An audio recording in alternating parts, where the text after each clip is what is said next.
ये कुवैती बुढ़िया है।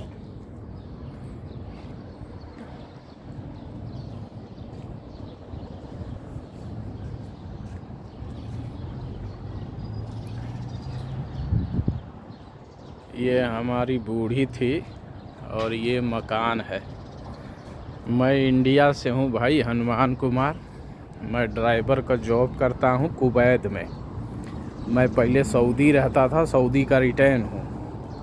फिर बहरीन गया था, फिर बहरीन में जॉब वॉब नहीं लगा तो चला आया कुवैत। कुवैत में 150 दिनार पे इत्तेफाक था, मगर 120 दे रहा है, इसलिए कि ड्यूटी वूटी नहीं है ज़्यादा। यही बुढ़िया है, जो दिखाया वही बुढ़िया है, और उसी को जो है कि लेके जाना पड़ता है। ये है यहाँ पे जो है कि मध पाली हुई हैं, देख ले। ये लोग मध पाले हैं। और ये इजलिस है, ये इजलिस है। ये मकान है, यहाँ पे दिख रहा होगा, नौकरानी काम कर रही है। नौकरानी है श्रीलंका की। ये मकान है।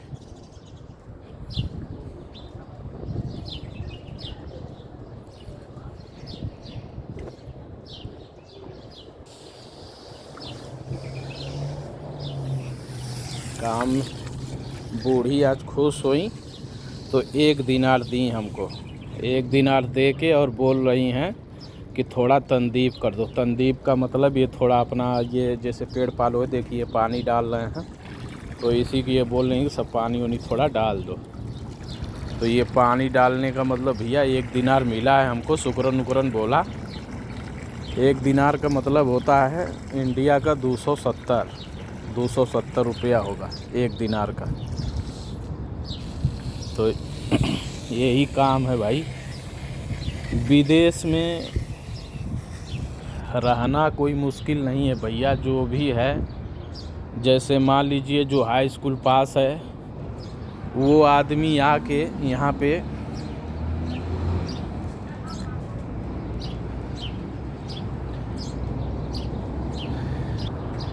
जो इंडिया का आदमी होता है ना, दिल्ली बम्बई जाके सेंटरिंग या कहीं भी कंपनी में मजदूरी करके और उतना पैसा कमा नहीं पाता है जितना उसको चाहिए। आजकल के ज़माने में महंगाई इतनी हो गई है और ख़र्चा इतना हो गया है, बाल बच्चों को अच्छी फैसिलिटी, अच्छा रहन सहन, घर द्वार नहीं दे पाता है आदमी।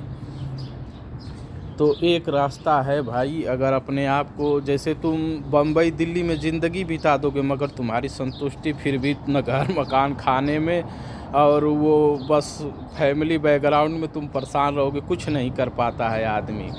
हम देख रहे हैं ना बहुत सारे लोगों को, हमारे गांव के रिश्तेदार के चाहे जितने भी हैं, सब थर्ड, जैसे ST OBC में और SC में ये ज़्यादा ऐसे लड़के हैं, जैसे मान लीजिए फैमिली बैकग्राउंड के अच्छा के हिसाब से नहीं पढ़ लिख पाए, हाई स्कूल इंटर तक कर लिए, बढ़िया धंधा रोज़गार नहीं है, आदमी अपना, उसकी मजबूरी है, बिल्डिंग लाइन में घुस जाता है जाके।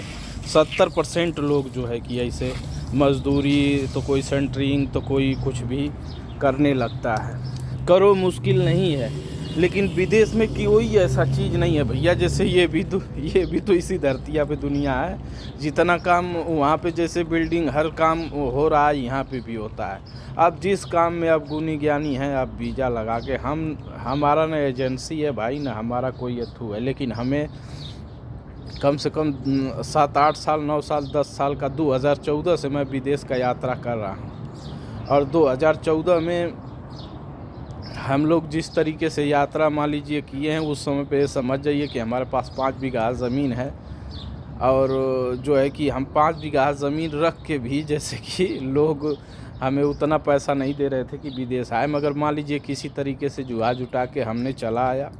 आज वो फैसिलिटी है कि कमा के घर मकान, 2-2 3-3 गो ब्याह शादी, और आदमी को थोड़ा संघर्ष, पहला सफ़र में थोड़ा अरबी उरबी नहीं मालूम है तो मुश्किल होता है, लेकिन फिर बाद में आदमी अपना जब मालूम हो जाए तो ये भी इंसान है ना। जब भी बात करोगे तुम जवाब दोगे, चाहे कोई चीज़ सही है गलत है उसका बोलोगे, तो ऐसा कोई मुश्किल नहीं होता है। मैं यहाँ पे पहला सफ़र में हूँ कुवैत में। लेकिन फैमिली है थोड़ा वैसी, बुढ़िया बहुत गिर करती है। गिर का मतलब बहुत बोलती है, मगर हमको अरबी मालूम है ना, मैं उसका इसी तरीके से जवाब दे देता हूँ फटाक से, तो उतना ज़्यादा वो नहीं। फिर बाद में मान लीजिए हमें तरीका भी मालूम है उनको, फिर बाद में मैं उसको बोल बतिया के वो कर लेता हूँ। पानी ये भर रहा हूँ ना, देखिए ये 1 दिनार मिला है ना बुढ़िया का, भैया 1 दिनार मिला है खाना खाने के लिए शाम को। यहाँ पे बुढ़ा है, बुढ़ा के लिए यहाँ पे अभी मैं दिखाता हूँ आपको। सॉरी भाई, ये थोड़ा सा काम भी करना पड़ रहा है ना भाई, इसको थोड़ा पाइप को लगा दूँ, अभी मैं आपको दिखाता हूँ। देखिए ये बुढ़ा है जो हम लोगों का ये घर में वो चल नहीं पाता है, और ये इसका रूम है, बेडरूम। यहाँ पे बैठा रहता है, बगल में लाइटिंग है। यहाँ पे वो चल नहीं पाता है, तो इंडिया के 2 लोग रखे हैं, जैसे एक बंगाली है बांग्लादेश का, और एक इंडिया का है मुंबई का। एक मुंबई के हैं भाई साहब। ये लोग दोनों लोग जो है कि मुंबई वाला कम पैसा में आ गया है बेचारा 120 में, लेकिन हमने हमारे आते भर में देखे हैं कि 200 दिनार में यहाँ पे उसके साथ में कुछ करना नहीं है। बुढ़वा चल नहीं पाता है, उसकी दवा दर्पण देना है, उसको उठाना बैठाना है। 2 आदमी रखे हैं, 12 घंटा का काम रहता है। एक आदमी 12 घंटा, एक आदमी 12 घंटा, डे नाइट उसी में होता रहता है। हमको उससे बुढ़े से मतलब नहीं है, मैं ड्राइवर हूँ, मैं बुढ़िया का बस देखता हूँ। तो ऐसे होता है भैया, अपना जो भी है हम किसी को ज़बरदस्ती नहीं करेंगे, मगर हमारा बस यही सुझाव है कि जो भी हमारे SC चाहे ST समाज के जो भी लोग हैं, जैसे वो दिल्ली बम्बई इतना यार परेशान रहते हैं, 12 घंटा ड्यूटी करेंगे, ये करेंगे वो करेंगे, घाम में जलेंगे। अगर ड्राइवर है तो भाई और कोई बात नहीं है, ड्राइवर को तो मान लो बहुत करेगा तो थोड़ा गाड़ी चलवाएगा, लेकिन यहाँ पे गाड़ी चलवाएगा तो गाड़ी एकदम लरझरी रहती है AC वाली, और कितना भी चलवाएगा तो गाड़ी चलाना तो जब ड्राइवर है तो चलेबे करेगा। लेकिन AC वाली गाड़ी रहती है तो मैं मान लो उससे दुनिया से परेशानी रही है। गाड़ी भी दिखा देते हैं, देखो ये थोड़ा सा मुश्किल है। अभी मैं ये 2 चक्का है, ये सब गाड़ियाँ, ये देख रहे हो पेट्रोल है, ये उसके बगल में एक होंडा खड़ी है, ये पेट्रोल के बगल में वो हमारी गाड़ी है, ये लक्सेज खड़ी है। ये सब लग्जरी गाड़ियां हैं ऑटोमेटिक वाली। ये इधर हम लोगों का रूम है, यहाँ पे हम लोग रहते भी हैं। ऐसे सब व्यवस्था, घाम धूप नहीं लगेगा, ऐसा रहता है। ये इजलिस है, इजलिस आपको मालूम नहीं तो आपको, ये इजलिस उसको बोलते हैं जिसको बैठने का, जिसको जगह है। जैसे हम लोग के यहाँ इंडिया में नहीं होता है, जैसे एक बनाया रहता है, घर में देते हैं, ये लोग घर में नहीं बाहर देते हैं, घर से बाहर एक बैठने का।